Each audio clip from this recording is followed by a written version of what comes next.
Apaga, Roque. Adela, apago. Qué gracia me hacen a mí esta cuadrilla de titiriteros. A mí también. ¿Qué son? Son la monta, es verdad. ¿Estás tonto o qué? Pero si estaba hablando con ironía. ¿Con ironía, Adela? Yo también estaba con ironía.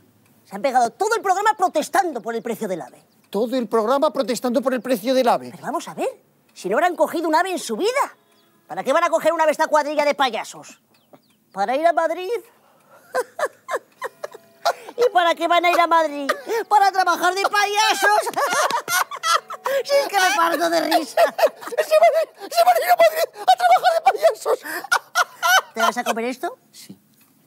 Además, el ave está hecho para gente con dinero, no para cazurros y muertos de hambre. Para cazurros y muertos de hambre no está hecho el ave. No hacen más que criticar cosas que ni conocen. No aportan nada a la sociedad.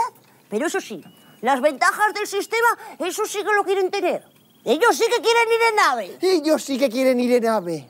Pues si no les alcanza el dinero para comprarse un billete de ave, que se vayan en autobús, como ha hecho toda la vida los pobres.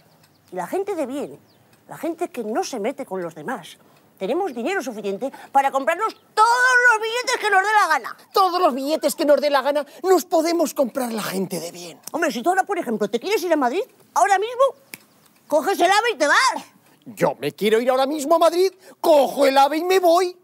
Hala pues, llévate el neceser. Así me dejas dormir tranquila, que roncas como un demonio y no pego ojo en toda la noche. No. ¿Pero te vas a ir con la bata puesta? No.